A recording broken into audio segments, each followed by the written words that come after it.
Hello and good morning guys. Night shift na naman, mahaba pa ang oras pero mamaya overtime. At nung nakarang linggo masyado tayong naging busy. Hindi tayo nakapag-ready ng long ride dahil nga sa sobrang pagod at dahil din sa 8 hours OT nung Sabado. Bale, ang gagawin ko lang ngayon magpapakondisyon, magpapapawis at konting libot-libot sa mga bayan na dadaanan ko.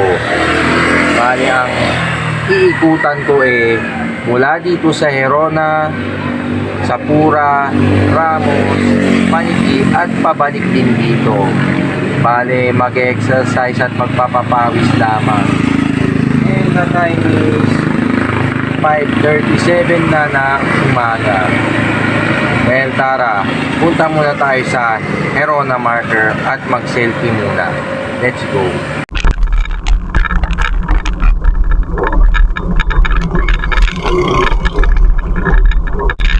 Dahil mahaba pa ang oras, naisingit ko pa rin mag-ride kahit ganitong ruta lang. At least, pawisan ka man lang at konting libot-libot din kahit hindi mo naman na first time yung gagawin mong ganito dahil dati mo pa itong ginagawa.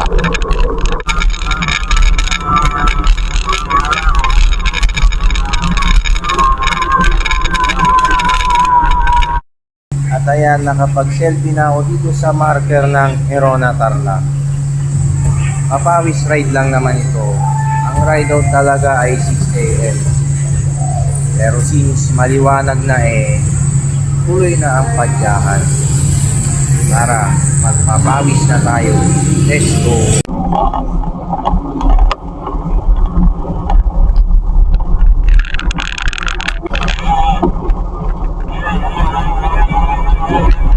Madalang ko na talagang gawin ito. At dahil mahaba pa ang oras at mamayang gabi pa ang pasok, tapos overtime pa, naisipan ko munang magganito muna.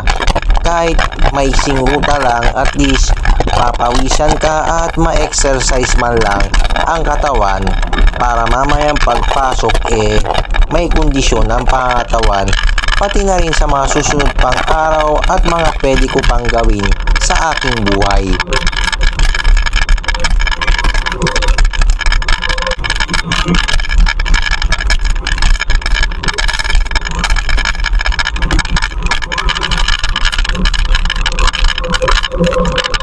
At nandito na ako sa barangay Abagon, Herona Tarlac. Dire-diretso lang, tapos papunta na ako sa susunod na bayan, ang Pura Tarlac, na madalas ko ring daanan.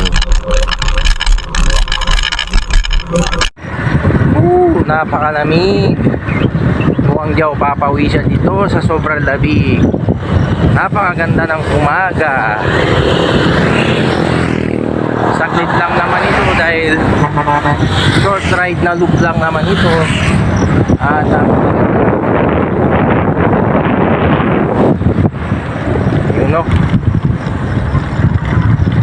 kailangan ko pa rin ito, lalo na ako'y tumatanda na.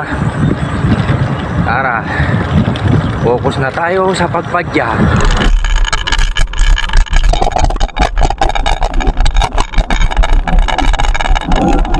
Dahil masyadong malamig ang panahon sa mga oras na ito at mahangin, konti lang akong pinapawisan. Mas nararamdaman ko pa rin ang lamig kesa ako ay mainitan.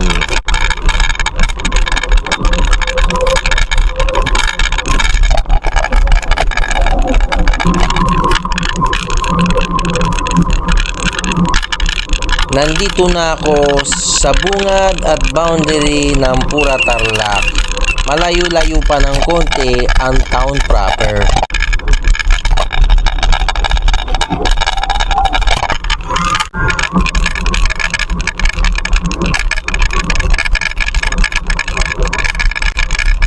Bago ka makarating sa town proper ng Pura Tarlac, ay madadaanan mo ang over at underpass ng Tarlac Pangasinan La Union Expressway at katabi lang nito ang Pura Interchange. Tapos may malapit na bus stop dito dahil marami na ring bus ang dumadaan dito paluwas at pauwi.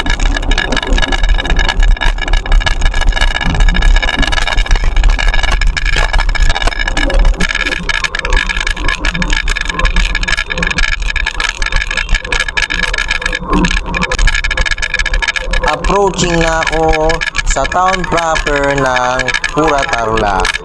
Bago ko dumiretso sa bayan ng Ramos Tarlac ay nag-loop muna ako para kuhanan ang entire town proper nitong Pura Tarlac. Para naman at least nakapagpapawis na ako, nakapag-touring at nakapasyal-pasyal pa ako. Kasi yun naman talaga ang goal ng aking pagbabike.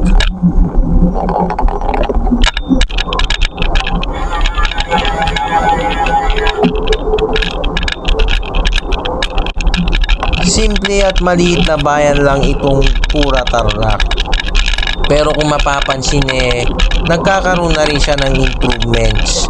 Maayos na ang kalsada, maayos na rin ang palengke, at meron na rin siyang mga convenience store o kahit ano pang establishments. Dati napakasimple lang din ng bayan na ito, katulad din ng bayan ng Herona Tarlac.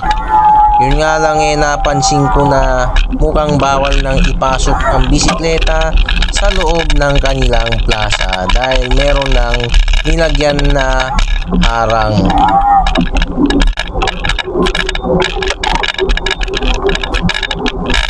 Dumiretso na ako papunta sa may crossing at kakaliwa papunta sa Ramos Tarlac. Ngunit napansin ko na meron na ring nagbago na yung dating waiting shed o parang gazebo sa gitna ay naging parang rotonda na.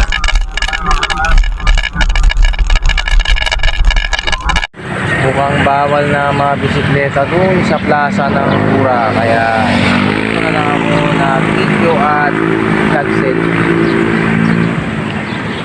Ayan, nandito tayo sa rotonda ng Pura at yan tayo pupunta. Diretso na tayo ng Ramos Tarlac, tapos kakaliwa papuntang Paniki at pabalik ulit ng Herona Tarlac.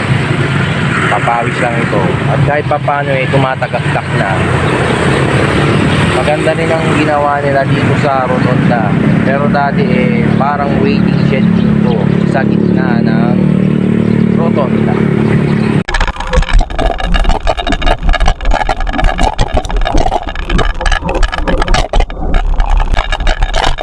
Nagpatuloy na akong muli sa pagpadyak at dire-diretso na dito sa Ramos Pura Road. Maganda pa rin ang kalsada dito kahit ilang beses ko nang pinadyak.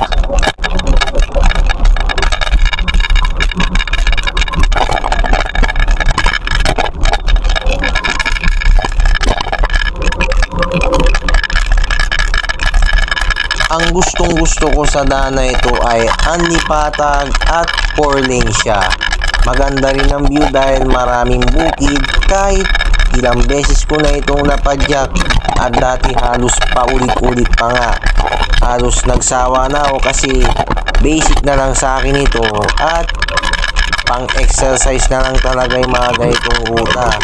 Wala nang ka-thrill at hindi na siya pang adventure cycling.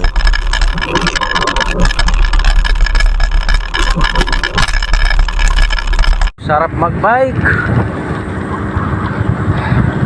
Buti na lang hindi pa salubong ng hangin. Medyo masakit ang aking binti pero yakang-yaka pa yun. Ayan o. Ang daan dito. Kahit pinasama ako na ito. Pero siyempre dito tayo nagsimula pakondisyon lang. Lalo sa mga personal na gawain sa buhay at sa mga future rides pa. Kaya hanggat kaya natin tuloy-tuloy lang tayo. Dire-diretso na tayo sa Ramos Tarlac. Bagamat wala na siyang thrill masarap pala siyang kuhanan ng video at gawan ng vlog para pandagdag din sa koleksyon ng mga naging rides ko. Kahit ang main goal ko magbike ng malayo-layo. Kaya lang nga dahil hectic ang schedule at rotating pa kinukulang tayo ng oras, kaya naisipan ko ring mag-ganitong rides din. At least nakapag-bike man lang ako maski pa paano.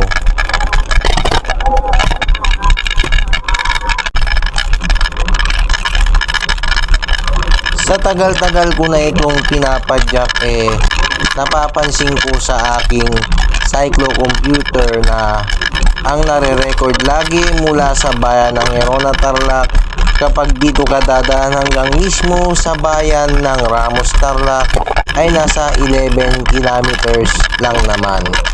Pero kung ikaw ay baguhan sulit pa yun sa'yo.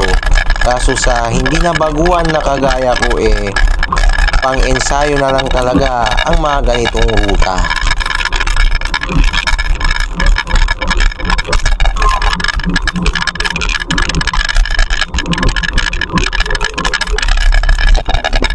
At ayan, approaching na ako sa town proper ng Ramos, Tarlac. Magpapahinga muna ako dito at dati ganun lagi ang routine sa mga short ride na naranasan ko. Dito lagi nagpapahinga. Minsan ganitong ruta ang ginagawa, minsan iikot sa palabas ng Barangay San Julian sa Moncada, Tarlac. Katulad ng ginawa ko sa Pura nag-loop muna ako dito para kuhanan ang buong town proper nitong Ramos, Tarlac. Maski pa paano nag-improve naman, pero nararamdaman mo pa rin na napakasimpleng bayan lang niya. Ang nakakatuwa lang accessible na rin siya ng mga public transportation dahil meron na rin mga nagruruta na mga minibuses dito na pinipilit pang tawaging modernized jeepney, kahit minibus naman talaga ang tawag doon. Malaking bagay rin ito sa mga taga rito dahil hindi na sila mahirapan pumunta ng Tarlac City. At pagkatapos kong umikot niyan, ako ay magpapahinga muna, tapos sabay magbibideo at magsiselfie.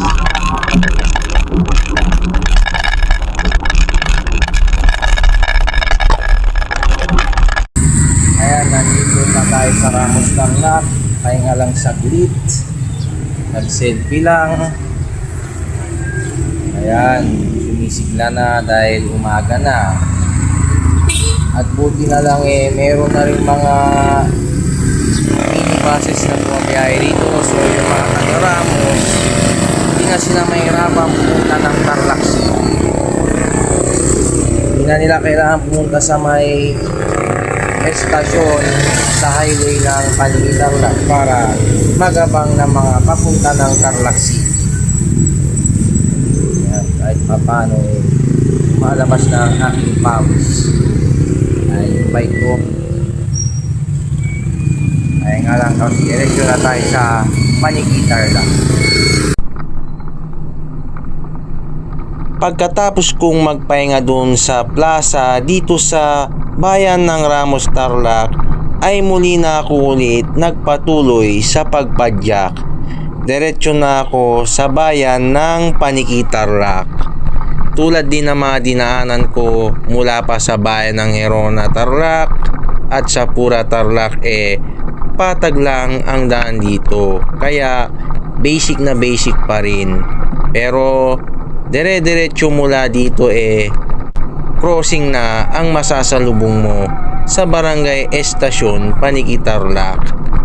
Bale, dito rin sa parting to malapit din ang sikat na tourist spot na dinadayo dun sa Barangay San Raimundo, Ramos, Tarlac, yung bukuan doon at yung man-made forest na napuntahan at na-vlog ko na rin. Sulit din naman doon, pero hindi naman yun ang pupuntahan ko dahil napuntahan ko na yun. Dire-diretso lang ako papunta sa Paniki, Tarlac at bago pa ako umuwi sa bahay ay nagtatatambay at nag-exercise pa ako dun dahil mamayang gabi ay meron pa akong trabaho tapos overtime pa. So tamang-tama lang na naisipan kong mag short ride para ma-exercise din maski papano.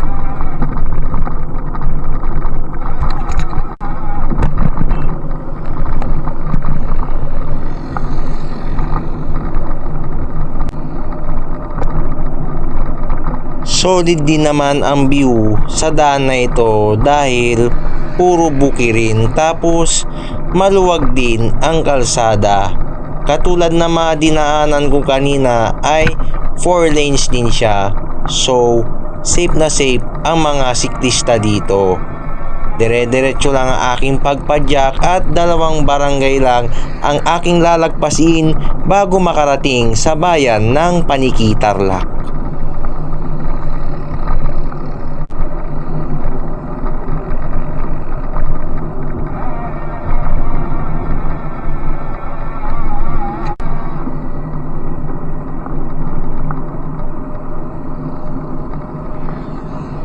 Katulad din dun sa bago makarating sa bayan ng Pura Tarlac ay madadaanan dito ang Tiplex Ramos Interchange at ang overpass at underpass ng Tiplex or Tarlac Pangasinan La Union Expressway dito rin sa bandang barangay Iteb, Ramos, Tarlac. Dire-diretso lang ako at lalagpasin ko lang ang barangay na ito. Isang barangay na lang ang dadaanan ko bago rin makarating mismo sa town proper ng Paniki, Tarlac, ang barangay Abogado, Paniki, Tarlac. Talagang kung mapapansin basic na lang talaga sa akin ang ruta na ito.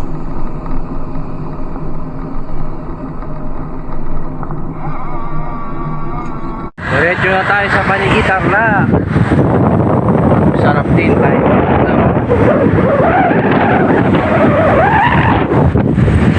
Mahangin kaya konti lang ang tumatagaktak na pawis sa akin. Ang mahalaga na-exercise. Kailangan pa rin na-exercise kaysa lagi ka lang nakatingka para napapalas ang mga muscles pati na rin ang heartbeat.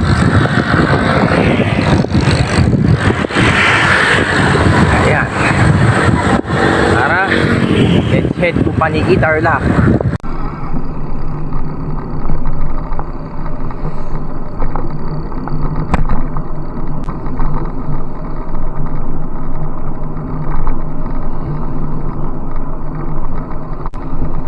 Kasalukuyang binabaybay ko na ang barangay Abogado, Paniki, Tarlac.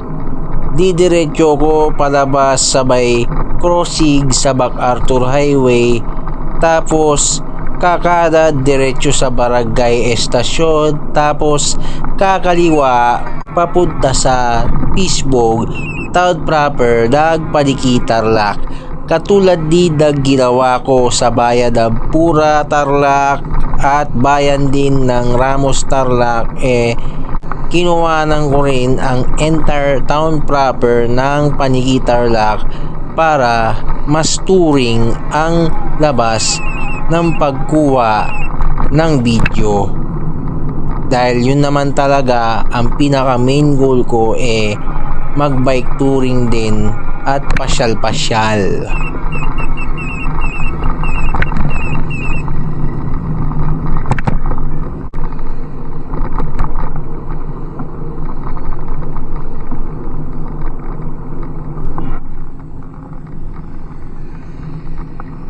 Eto na, nandito na ako sa barangay estasyon at tatawid ako dun sa may crossing diretso na sa mismong bayan ng Paniki, Tarlac.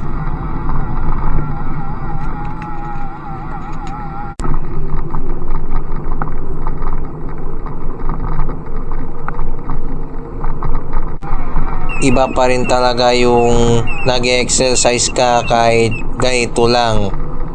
Hindi ko rin kasi maharap mag-gym dahil sa sobrang pagod din sa trabaho. At syempre magpapa-member ka pa Hindi naman pwedeng occasional ka lang pupunta doon.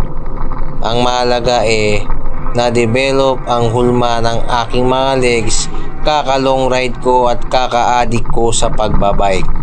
Eto, binabaybay ko na ang town proper ng Paniki. Didiretso ko mismo sa town plaza nito. Maganda naman ang itsura ng town plaza ngayon ng Paniki, pero mas the best pa rin yung classic look nito nung college pa ako. Nakakamiss din pala ang dating itsura ng mga bayan noon. Simple lang pero masaya naman ang buhay noon. Di kagaya ngayon iba na talaga ang panahon ngayon. Talagang walang permanente sa mundo. Lahat lumilipas, lahat pwedeng magbago, mapatao man o kahit mismo ang lugar, nagbabago ang itsura kapag lumilipas ang mahabang panahon. Pero ganun talaga, kasama yun sa pag-unlad. Hindi naman habang buhay may stuck ka na lang sa isang bagay na alam mo lang. Kailangan may improvement din. Parang katulad din dito sa pagbabike, hindi naman din habang buhay, puro ka na lang din short ride. I-improve mo rin yung mga ruta mo para laging may thrill ang bawat padyakan na gagawin mo.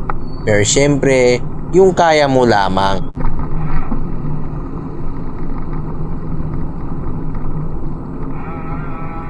Ayan, nandito tayo sa Paniki Tarlac. Nandito tayo sa napakalawak nilang plaza na naman. Meron na namang nadagdagan. Ang ganda no, may mga pang-exercise. Ayun pa ito. Exercise muna tayo bago umuwi ng Erona Tarlac. Exercise ka na sa padyak. Gagawa ka pa ng ibang exercise para rin yun sa ating kalusugan. Daming muna tayo.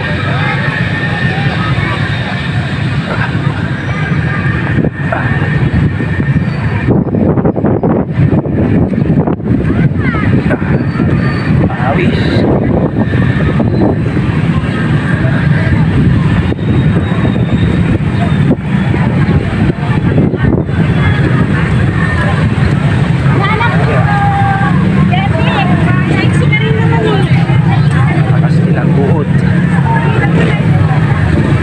Guys, para tayo nagigimok.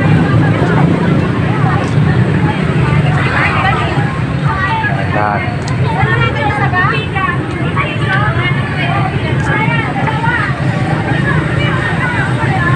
Ano to sa tuhod, lala sa mga siklistang kagaya ko. Right.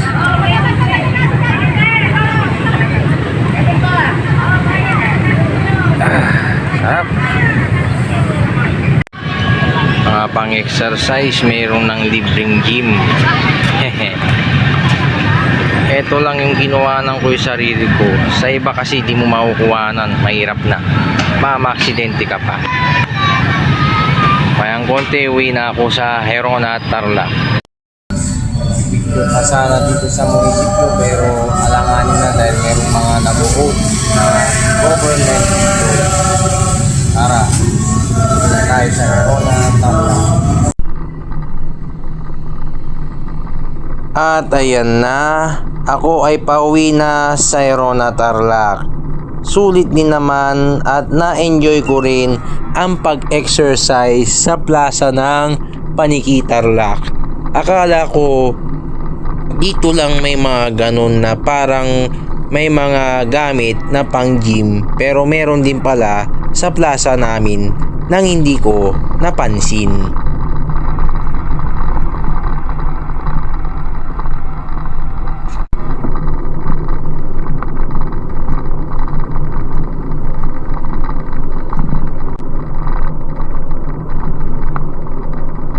Palabas na ako sa junction dito sa Barangay 10, Paniki Tarlac.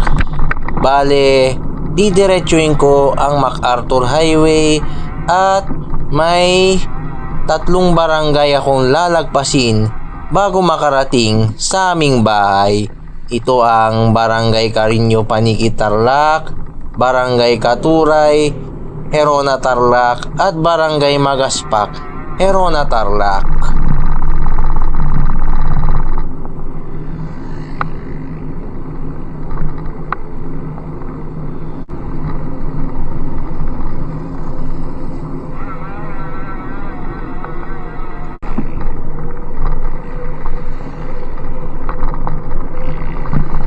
Dinaanan ko rin ang Jose Maria Escriba Parish sa Magaspak, Herona Tarlac. Ngunit hindi ko na siya sinama sa pagbibideo dahil pauwi na rin naman na ako.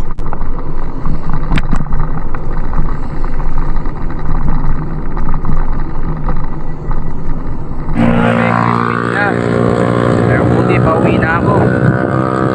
Nalagpas na ako sa arko ng Paniginian at malapit na ako sa Herona Tarlac. Diretso na rin sa bahay. Kaya natin patagalin to.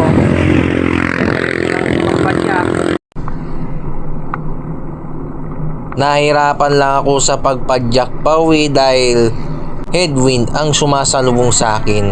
Masakit sa tuhod yun lalo na kung naka-high gear ka.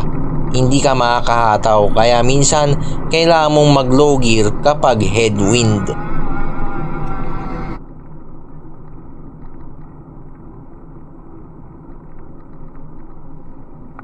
At sa wakas, isang barangay na lang, itong Barangay Magaspak, Herona Tarlac na lang, at makakabalik na ako sa aking barangays sa Barangay Poblacion 1, Herona Tarlac, kung saan ako nakatira.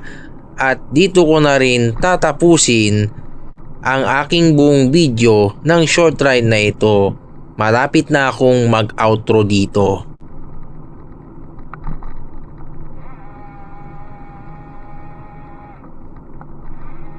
Yan, malapit na ako sa bahay.